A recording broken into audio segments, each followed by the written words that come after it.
अगर आप लेना चाहते हैं सेंट्रल यूनिवर्सिटी में एडमिशन, तो हम आपके लिए लेकर आए हैं सीयूटी का बिजनेस स्टडी का सिलेबस। तो मैं राकेश भाटी और दीपेश मनोरारी सर मेरे साथ हैं। तो आज हम चर्चा करेंगे इस बिजनेस स्टडी के सिलेबस पर। तो सबसे बड़ी बात दीपेश सर यहाँ पर यह है, तो बच्चों को चिंता थी कि सिलेबस क्या रहने वाला है। तो सबसे पहले मैं आपको बता दूं विद्यार्थियों, सिलेबस जो रहेगा, जो आपने 12th में बिजनेस स्टडी में जो भी पढ़ा है वो सारा के सारा। और सबसे बड़ी बात यह है कि 11th का कुछ भी नहीं पोर्शन है, इंक्लूड नहीं होने वाला। कुछ अगर भी कुछ नहीं बच्चे सोच रहे हो कि 11th का पोर्शन आएगा, नहीं, सिर्फ 12th में जो आपने पढ़ा है मैक्सिमम टॉपिक वही कवर होने वाले हैं। बिल्कुल। और इस पूरे वीडियो के अंदर आप ये भी जान जाएंगे कि टोटल नंबर ऑफ क्वेश्चंस कितने आएंगे, आपको कितने अटेम्प्ट करने हैं, वो भी सारी डिटेल इस वीडियो में मिलेगी। एक एक चैप्टर में से कौन कौन से टॉपिक इंक्लूड होने वाले हैं वो बस आपके सामने अभी बस 1 मिनट में लेकर आ जाते हैं। सबसे पहले यहाँ बिजनेस स्टडी और डोमेन्स जो सब्जेक्ट है उसमें हम बात करेंगे। और 305 जो है सर, इसका कोड सब्जेक्ट कोड है आपका सब्जेक्ट कोड 305। अब स्टार्ट करते हैं कि कितने क्वेश्चंस आपको अटेंड करने हैं और टोटल कितने क्वेश्चंस आपके सामने होंगे बिजनेस स्टडी के। तो टोटल नंबर ऑफ क्वेश्चन कितने होंगे sir? Total number of question सिर्फ 50 होंगे, 50 होंगे, उसमें से 40 आपको अटेम्प्ट करने हैं। मतलब 50 क्वेश्चन हैं और 40 अटेम्प्ट करने हैं। 40 अटेम्प्ट करने। तो स्टार्ट करते हैं सर सिलेबस से, बच्चे बहुत वेट कर रहे हैं। तो फर्स्ट जो बुक थी आप सबको पता है, जैसे अगर हम बात करें principle and function of management, जिसे हिंदी में हम प्रबंध के सिद्धांतों की बात करते हैं, उसके कार्य की बात करते हैं। तो उसी के आधार पर यहाँ पर जो पहला चैप्टर है सर, बताइए पहली यूनिट किसके आधार पर? फर्स्ट यूनिट है हमारे पास nature and significance of management. और nature and significance of management का ये कंटेंट जो है आपके पूरा कोर्स में है। और नेचर एंड सिग्निफिकेंस में पढ़ चुके हैं। अगर हम नेचर और सिग्निफिकेंस की बात करें तो यहाँ पर हम बात करेंगे प्रकृति के बारे में। किसकी? प्रबंध की प्रकृति जो रहने वाली पहला चैप्टर, उसमें हमें कंसेप्ट यानी अवधारणा, उसकी उद्देश्य, उसके महत्व, वो सारी चर्चा करेंगे।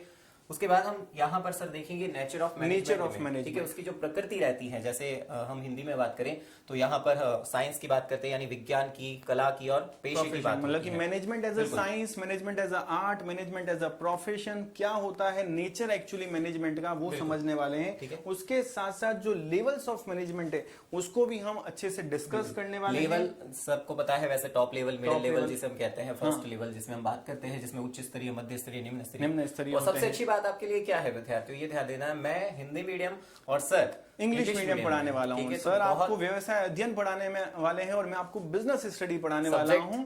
सब्जेक्ट सेम ही है, कंटेंट सेम ही है रहेगा। ठीक है, और यहाँ पे सिर्फ आपको मीडियम चेंज करना है। देखिए, और कुछ जो है यहाँ पे देखिए मैनेजमेंट फंक्शन पॉइंट्स है वो यहाँ पहले समझेंगे। उसके बाद पता है POSDC मैनेजमेंट फंक्शन होते हैं, प्लानिंग, ऑर्गेनाइजिंग, स्टाफिंग, डायरेक्टिंग और कंट्रोलिंग, ये सब पढ़ने वाले हैं। और लास्ट जो टॉपिक जो है कोऑर्डिनेशन को लेकर सर काफी क्वेश्चन यहाँ से पूछे जाते हैं। हमारा जो बेस रहेगा कॉम्पिटिटिव रहेगा। ठीक है, कंपटीशन के हिसाब से देख के चलना है हमें। तो ये सबसे बड़ा अच्छा एक पॉइंट है। तो कोऑर्डिनेशन, नेचर, उसका इंपॉर्टेंस। तो ये फर्स्ट यूनिट आपकी क्लियर है। फर्स्ट यूनिट आपकी क्लियर हो जानी चाहिए। चर्चा करते हैं सर सेकंड यूनिट, जैसा कि हमें पता है कि 12th में ये भी सेकंड चैप्टर ही था, प्रिंसिपल्स ऑफ मैनेजमेंट, मतलब कि प्रबंध के सिद्धांत को हम बोलते हैं सर। तो प्रबंध के सिद्धांत में सर 3 पॉइंट्स ही हैं हमारे पास। प्रिंसिपल ऑफ मैनेजमेंट का मीनिंग, नेचर एंड सिग्निफिकेंस। फिर उसके बाद हमारे पास 2 ऑथर सबसे इंपॉर्टेंट रहने वाले सर। यहाँ पर हम फ्योल की चर्चा करेंगे और यहाँ पर फ्योल के साथ हम बात करेंगे वहां पर FW टेलर की। ये दोनों ही विद्यार्थियों यहाँ पर आपके लिए बहुत ज्यादा इंपॉर्टेंट रहने वाले, क्योंकि जो 14 सिद्धांत हैं वो हेनरी फ्योल सर के बहुत अच्छे प्रश्न कैसे बनते हैं वो हम बताएंगे आपको, और किस तरह के प्रश्न पूछे जाते हैं वो पूरी तैयारी के साथ। क्योंकि आपके जो क्वेश्चन आने वाले हैं वो MCQs है, तो यहाँ पे प्रिंसिपल्स आपसे पूछ सकते हैं कि ये प्रिंसिपल किसने प्रोवाइड किया है, और उसके साथ साथ प्रिंसिपल के रिलेटेड कोई भी क्वेश्चन आ सकता है। बिल्कुल। टेक्निक की अगर बात करें, यहाँ पर टेक्निक्स भी इंपॉर्टेंट रहेगी। टेलर्स ने दी है, टेलर्स ने बहुत अच्छी अच्छी टेक्निक्स दी है, जिसमें हम समय अध्ययन की बात करें, जैसे आपकी वर्क स्टडी, मेथड स्टडी, बहुत सारे डिफरेंट 4 टेक्निक्स है, जिसके अंदर काफी सारे पॉइंट्स हम पढ़ने वाले हैं। तो ये प्रिंसिपल ऑफ मैनेजमेंट आपकी सेकंड यूनिट में रहने वाला है। नेक्स्ट जो है सर, देखिए कौन सा है। नेक्स्ट है sir as such business environment की बात कर रहे हैं, व्यवसाय के पूरे एनवायरनमेंट की बात की जा रही है, जिसमें उसका मीनिंग, कंसेप्ट, इंपोर्टेंस, डायमेंशंस क्या क्या होंगे, economical, social, technological, political and legal environment की बात करेंगे। उसके साथ साथ सर इकोनॉमिक एनवायरनमेंट का इंडिया पे क्या इंपैक्ट है, कैसा हमारे यहाँ पे इकोनॉमिक एनवायरनमेंट है उसकी बात करने वाले हैं। और यहाँ जो सब इम्पोर्टेंट रहेगा सर, यहाँ ये हम देखेंगे लिबरलाइजेशन एलपीजी जो 1991 बहुत ही इंपॉर्टेंट प्रश्न जहां से बनते हैं, इंपॉर्टेंट प्रश्न यहाँ से बनेंगे। साथ में हम बात करेंगे इसके सारे जो आयाम है जिसकी हम चर्चा करेंगे, आर्थिक है, राजनीतिक है, लीगल है, जितनी भी सारे पॉइंट्स है चर्चा करेंगे। यूनिट 3 जो है वो बेस्ड ऑन पूरा एनसीईआरटी है। एनसीईआरटी ध्यान रखना, आपको एनसीईआरटी क्वेश्चंस बेस्ड होंगे सारे क्वेश्चंस, कोई दिक्कत नहीं रहेगी। किस तरह के प्रश्न, हाँ एक चीज हमें ध्यान रखनी, थोड़ा टॉप हमें लेवल जो है थोड़ा कंपटीशन, मतलब ऐसा नहीं है कि आप सिर्फ 12th लेवल का ही स्टडी करते रहो, 12th लेवल से थोड़ा सा अपने लेवल को ऊपर ले जाना है। ठीक है, चलिए सर नेक्स्ट यूनिट कौन सी है? नेक्स्ट है सर हमारे पास प्लानिंग, जिसमें भी सेम अगेन प्लानिंग के मीनिंग, फीचर, इंपोर्टेंस, लिमिटेशन और प्लानिंग प्रोसेस। मैं मानता हूं सर सबसे इंपोर्टेंट पोर्शन है। प्रोसेस जो होते हैं सर बहुत इंपोर्टेंट रहते हैं हमेशा। उसके बाद टाइप्स ऑफ प्लान को लेकर से काफी क्वेश्चंस होते हैं, इसमें से नहीं है ऐसा कुछ क्वेश्चन, स्टेटमेंट बेस्ड क्वेश्चन बन सकते हैं सर। ऐसे क्वेश्चन बहुत बनते हैं, क्योंकि अगर हम टाइप्स ऑफ प्लान को ले तो बहुत इंपॉर्टेंट रहने वाला है यहाँ पर भी। तो ये एक बहुत ही अच्छा चांस है आप सारे विद्यार्थियों के लिए। ठीक है, तो 4th यूनिट जो है वो यहाँ पर प्लानिंग की रहेगी, यानी नियोजन की हम चर्चा करेंगे। नेक्स्ट है आपके यहाँ पर ऑर्गेनाइजिंग। नेक्स्ट ऑर्गेनाइजिंग की बात करने वाले हैं, जिसको संगठन बोलते हैं हम हिंदी में, और इसमें भी इसके मीनिंग, इंपोर्टेंस, इसकी परिभाषाएं पूछा जाएगा। और प्रोसेस अगेन देखो सर, यहाँ पे भी प्रोसेस यूज किया गया है, मतलब कि प्लानिंग का प्रोसेस भी इंपोर्टेंट है और ऑर्गेनाइजिंग का प्रोसेस भी प्लानिंग का प्रोसेस। और यहाँ अगर हम ऑर्गेनाइजेशन की प्रोसेस की बात करें तो ये काफी बार प्रश्न ऐसे बनते हैं कि ये जैसे प्लानिंग का इन्होंने ऑर्गेनाइजेशन का एक पॉइंट डाल दिया और उसमें से प्लानिंग का, तो ये हमें थोड़ा बहुत नॉलेज पूरा होना है प्रोसेस को लेकर। सर हमें पता है कि जो एनटीए एग्जाम कंडक्ट करा रहा है इस बार, और NTA means National Test Agency जो है, वो नॉर्मली प्रोसेस रिलेटेड क्वेश्चन ज्यादा ही पूछता है। तो बच्चों को ये बताना चाहूंगा कि एनटीए जो एग्जाम कराता है उसमें प्रोसेस बेस्ड क्वेश्चन, वो प्लानिंग प्रोसेस हो, वो ऑर्गेनाइजिंग प्रोसेस हो, स्टाफिंग प्रोसेस हो या कंट्रोलिंग प्रोसेस हो, हमें सब कुछ कंप्लीट करना है। साथ में हम स्ट्रक्चर की बात करेंगे। स्ट्रक्चर बहुत इंपॉर्टेंट रहेंगे यहाँ पर। जो ढांचा रहता है, जैसे हिंदी में कहें संगठनात्मक ढांचा, 2 ढांचे स्ट्रक्चर हम पढ़ेंगे, जिसमें फंक्शनल है और डिविजनल है। जैसे हम बात करते हैं विभागीय और कार्यात्मक में बात करते हैं। और साथ में ये बहुत इंपॉर्टेंट रहेगा फॉर्मल एंड इनफॉर्मल। काफी इसमें लेकर होता है कि फॉर्मल क्या है, इनफॉर्मल क्या है, तो ऐसे कुछ क्वेश्चंस होते हैं, यानी औपचारिक और अनौपचारिक की हम चर्चा करते हैं यहाँ। नेक्स्ट है सर डेलीगेशन, और फिर आता है सर डेलीगेशन के इसको लेकर बहुत ही अच्छा क्वेश्चन बनते हैं। यानी जैसे डेलीगेशन में हम कहते हैं ना कि डेलीगेशन क्या होता है, जैसे हम अधिकारों का प्रत्यायोजन कहते हैं। दैट मींस डिस्ट्रीब्यूशन ऑफ और transfer your authorities to another person. जैसे और डिसेंट्रलाइजेशन एक बड़ा स्वरूप होता है। पावर होते हैं सर, बहुत सारे लोगों के पास चले जाते हैं, जिसे हम केंद्रीकरण कहते हैं। ठीक है, तो उसकी विकेंद्रीकरण की बात करेंगे। डिसेंट्रलाइजेशन में हम विकेंद्रीकरण की बात करेंगे। तो ये सारी चीजें इसमें आती है। डिफरेंस क्या होगा जो हमने पढ़ा है, इसका ही डिफरेंस यहाँ पे पूछा जाएगा। ये आपके जो 5th यूनिट में संगठन का टॉपिक रहने वाला है।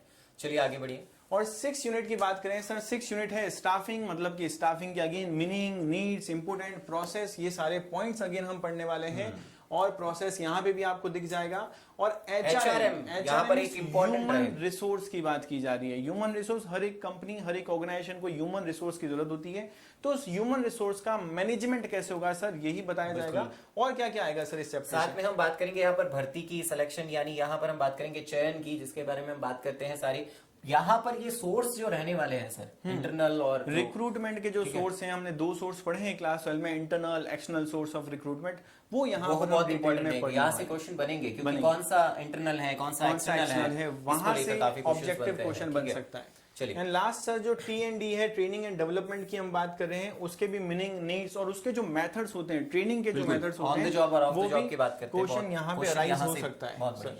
ओके सर, तो ये आपकी 6th यूनिट रहेगी, जिसे हम नियुक्तिकरण कहते हैं। ठीक है, चलिए अब चलते हैं सर 7th यूनिट पे, जिसको डायरेक्टिंग बोलते हैं। डायरेक्टिंग के अंदर अगेन मीनिंग, इंपोर्टेंस, और उसके साथ साथ सर यहाँ पे डायरेक्शन जो होता है वो बहुत जरूरी है। आप स्टडी कर रहे हो या आप बिजनेस रन कर रहे हो, डायरेक्शन का होना बहुत जरूरी है। इसके जो फैक्टर्स रहेंगे सर, जो तत्व हम कहते हैं, तो ये जो बहुत इंपॉर्टेंट रहने वाले, जैसे एक मास्लो की थ्योरी, इससे बेस्ड बहुत अच्छे क्वेश्चंस बनते हैं। मास्लो की थ्योरी को लेकर काफी अच्छे क्वेश्चंस बनेंगे, तो उसकी थ्योरी को अच्छे से हमें पढ़ना, कैसे बनेंगे उन सारे बारे, उसके बारे में हम चर्चा करेंगे, किस तरह से प्रश्न पूछे जाएंगे, उन सारी चीजों पर चर्चा करेंगे। जैसे और साथ में हम फाइनेंशियल और नॉन फाइनेंशियल की इंसेंटिव की बात करेंगे, तो इसमें भी वित्तीय और गैर वित्तीय जो है, कैसे प्रोत्साहन दिया जाता है, उसके बारे में देखेंगे। नेतृत्व, जिसे हम लीडरशिप बोलते हैं, उसमें क्या क्या, एक नेता में क्या क्या गुण होते हैं, क्वालिटीज जिसकी हम बात करें, और ये सारे आप पढ़ चुके हैं। ठीक है, और बहुत ही अच्छे से हम सारी चीजों को क्लियर करेंगे इन बातों को। फिर उसके बाद करें कम्युनिकेशन में sir meaning again importance and formal and informal communication क्या होती है। फॉर्मल मींस ऑफिशियल चेन से रिलेटेड, इनफॉर्मल मींस गॉसिप वगैरह जो होती है। और लास्ट जो पॉइंट है सर, अगर आप कम्युनिकेशन कर रहे हो तो उसमें कुछ ना कुछ हर्डल्स आ सकते हैं, रुकावटें आ सकती है, तो उसको इफेक्टिव बनाने के लिए क्या किया जाना चाहिए, वो भी क्या बाधाएं होती है और उसका कैसे इफेक्ट पड़ेगा, उसको कैसे सुधारा जा सकता है, वो सारी चीजें करेंगे। तो ये आपके unit 7। Next now unit 8 sir controlling की है। मींस अब यहाँ पे पार्ट जो फर्स्ट था हमारे पास उसकी ये लास्ट यूनिट है। तो सर जल्दी से कंट्रोलिंग में छोटा सा कंसेप्ट ही बताया इन्होंने, तो एक बार जल्दी से आप इनको हिंदी और इंग्लिश में बता दो। यहाँ पर जैसे मीनिंग की बात करें, इंपॉर्टेंस की बात करें, जिसमें हम अर्थ पढ़ेंगे, महत्व पढ़ेंगे, साथ में रिलेशन देखेंगे। सबसे प्लानिंग और कंट्रोलिंग का रिलेशन क्या रहेगा उसके बारे में। स्टार्टिंग में अगर हमने देखा हो तो फंक्शन ऑफ मैनेजमेंट जो होता है उसमें प्लानिंग से स्टार्ट होता है और यहाँ एंड होता है कंट्रोलिंग पे। रिलेशन कैसा है, रिलेशनशिप से रिलेटेड क्वेश्चन। और ये स्टेप तो आप बता ही रहे थे सर, प्रोसेस जो है वो इंपॉर्टेंट रहता है, हमेशा के लिए इंपॉर्टेंट है। टेक्निक्स है इसमें देखेंगे, से कंट्रोलिंग की वो भी इंपॉर्टेंट। तो हमारे पास जो आधुनिक तकनीकें हैं उन दोनों को दोनों करेंगे। तो पार्ट ए जो है सर कंप्लीट कर दिया हमने, मतलब कि ये जो सिलेबस है पार्ट ए का कंप्लीट हो गया। अब जो पार्ट बी रहता है हमारे पास क्लास 12 में, वैसा ही यहाँ पर भी पार्ट बी है और उसको देखते हैं सर उसमें से क्या क्या कंटेंट हमारे पास है। Business finance and marketing part B का नाम है, सेकंड पार्ट का नाम है। उसमें जो यूनिट है हमारे पास 9th वो है बिजनेस फाइनेंस। उसका मीनिंग, रोल, ऑब्जेक्टिव्स और फाइनेंशियल मैनेजमेंट जो है इससे रिलेटेड क्वेश्चन बनेंगे। आप फाइनेंशियल प्लानिंग कैसे करते हैं उससे रिलेटेड क्वेश्चन बनेंगे। वित्त की बात करते हैं, वित्त के अंतर्गत कैसे क्या करना है, जिसमें हम कैपिटल स्ट्रक्चर्स का, पूंजी संरचना का ढांचा देखेंगे, क्या है, क्या सारी चीजें देखेंगे। इसमें हम वर्किंग कैपिटल और फिक्स्ड कैपिटल की बात करेंगे, कार्यशील पूंजी की बात करेंगे, स्थायी पूंजी की आवश्यकता कब पड़ती है, कैसे पड़ती है, क्यों पड़ती है। मतलब कोई भी बिजनेस स्टार्ट करता है तो उसे 2 तरह की कैपिटल चाहिए होती है, फिक्स कैपिटल और वर्किंग कैपिटल। तो वो क्यों कैसे चाहिए उसके बारे में इसके क्वेश्चंस बहुत अच्छे बनते हैं सर। तो ये इंपॉर्टेंट हमें पॉइंट रख देना चाहिए। इस चैप्टर में से सबसे ज्यादा इंपॉर्टेंट क्वेश्चन यहाँ से बनने के चांसेस रहेंगे। नेक्स्ट देखते हैं कौन सी यूनिट है। नेक्स्ट है हमारे पास sir financial market. Again practical concept सीखने को मिलेगा, उसके साथ साथ इसमें से क्वेश्चन बनने के चांसेस भी जो प्रैक्टिकल बेस पे होंगे। रेट पूछ लेंगे आपसे मार्केट की इन्फॉर्मेशन पूछ लेंगे, money market, capital market. Money market को लेकर काफी क्वेश्चन बनते हैं। इंस्ट्रूमेंट इसके जो है यहाँ पर हम बात करें, टोटल 5 इंस्ट्रूमेंट है इसके और वहां से क्वेश्चन बनने के चांसेस बहुत अच्छे बनेंगे। कैपिटल मार्केट को हमें बताया कि प्राइमरी और सेकेंडरी मार्केट होगी। अगर कंपनी फंड रेज करना चाहती है तो प्राइमरी मार्केट से करेगी फर्स्ट टाइम, और सेकेंडरी मार्केट जिसको हम बोलते हैं सेकेंड हैंड मार्केट भी बोलते हैं इसको। और फिर डिस्ट्रिक्शन, मतलब कि आपको डिफरेंस पढ़ना है। डिस्टिंक्शन में कैपिटल मार्केट, पूंजी बाजार और यहाँ पर हम बात करेंगे मुद्रा बाजार में, दोनों में क्या अंतर है, यहाँ से भी काफी अच्छे प्रश्न बनते हैं। अब स्टॉक एक्सचेंज को लेकर हमें ध्यान देना है। तो उसके सर स्टॉक एक्सचेंज की बात करें तो हमारे पास जितने भी स्टॉक एक्सचेंज है इंडिया में उसके बारे में हम डिटेल से पढ़ने वाले हैं। NSE, BSE है, OCTI है, over the counter stock exchange, क्या रहेगा। और यहाँ से प्रश्न बनेगा सर, बहुत अच्छा प्रश्न। सेबी को लेकर, securities and exchange board of India से एक क्वेश्चन बनने के चांसेस है, जिसके ऑब्जेक्टिव फंक्शंस यहाँ पे ये भी एक इंपॉर्टेंट रहने वाला है यहाँ पर इस टॉपिक में सर। ये भी खास इंपॉर्टेंट क्वेश्चन बन सकते हैं। फाइनेंशियल मार्केट जिसे यहाँ पर हम बात करेंगे, और ये जो आपकी यूनिट जो है ये 10th रहने वाली है। अब सर हम बात करते हैं यूनिट 11 की। अब यूनिट 11 ये जो मार्केट है ये नॉर्मल मार्केट की बात कर रहा है। एक गुड्स को, एक प्रोडक्ट को प्रमोट कैसे करना है इस मार्केटिंग चैप्टर में पूरा समझ लेंगे। P4 को लेकर बहुत अच्छा P4 जो है, P4 बच्चे सोच रहे होंगे क्या है सर, एक बार बता दो। प्राइस है, प्लेस है, प्रोडक्ट है, देखिए आपके सामने फिजिकल डिस्ट्रीब्यूशन है। तो ये जो है ये आपको दिख रहा होगा, देखो P4 आपको दिख गए होंगे। लेकिन जहां तक आप फिजिकल डिस्ट्रीब्यूशन की अगर बात करें तो यहाँ काफी बार प्लेस के बारे में बात की जाती है। Physical distribution all about place sir, ठीक है। तो ये होता है। तो मार्केटिंग मिक्स के रिलेटेड जो भी अपने पास एलिमेंट्स हैं वो यहाँ पे हैं, P4 के अंदर आएंगे। इसको लेकर काफी क्वेश्चंस बनते हैं। ये एक तो ये इंपॉर्टेंट रहने वाला है आपके लिए, सभी दोस्तों को ये पढ़ना ही पड़ेगा मार्केटिंग का। नेक्स्ट जो है आपके जो यूनिट 12 है उसके बाद हम एक और यूनिट की चर्चा करेंगे, ठीक है। देखिए कंज्यूमर प्रोटेक्शन की बात करें तो सर कंज्यूमर प्रोटेक्शन में कंज्यूमर के राइट्स जो है वो बहुत इंपॉर्टेंट रहते हैं। सर मुझे क्वेश्चन यहाँ पे ये है कि बच्चे पूछेंगे कि सर कंज्यूमर प्रोटेक्शन 2019 वाला एप्लीकेबल होगा इस एग्जाम में या फिर 1986 का? कुछ नहीं दे रखा है, लेकिन अपन मानकर चलेंगे संशोधन जो हुआ है 2019 को लेकर चलेंगे, 1986 भी साथ में चर्चा करेंगे। अगर 86 का हुआ है तो दोनों को कंपेयर करते हुए चलेंगे तो पता चलता रहेगा कि क्या चीज हमें दोनों की नॉलेज रखनी पड़ेगी, दोनों की नॉलेज मानकर चलते हैं। क्योंकि ये सारी चीजें हमें दोनों पता भी होने चाहिए, भाई कब लागू हुआ है, क्या है, ये सारी चीजें पता होनी चाहिए, ठीक है। इसमें सारी चीजें हम पढ़ेंगे, रोल पढ़ेंगे यहाँ पर ऑर्गेनाइजेशन और एनजीओ के, ठीक है। बाकी सारी चीज इसमें बता दी जाएगी। तो ये पूरा एक आपका उपभोक्ता संरक्षण का टॉपिक रहने वाला है। अब आगे देखिए नेक्स्ट क्या है, लास्ट जो पॉइंट है यहाँ पर एंटरप्रेन्योरशिप डेवलपमेंट की बात करेंगे, विकास की बात करेंगे इसमें, ठीक है। तो ये सर जो है हमारे पास क्लास 12th के अंदर शायद ये टॉपिक हमने नहीं देखा है सीबीएसई के बच्चों ने, तो ठीक है, ठीक है। तो इसको हमें अच्छे से पढ़ना है, बहुत अच्छा रहने वाला है उद्यमिता विकास, इसका कंसेप्ट, इसकी क्या कार्य है, उसकी क्या आवश्यकता है, उद्यमिता की क्यों जरूरत पड़ती है।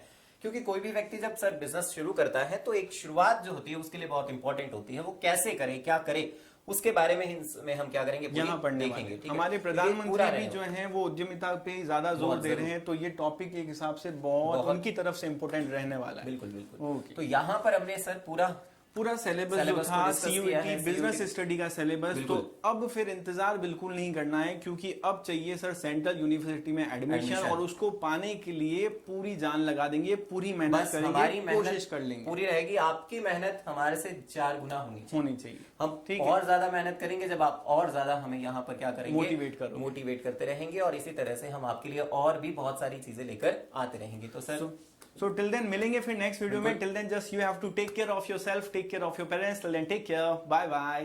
Thank you.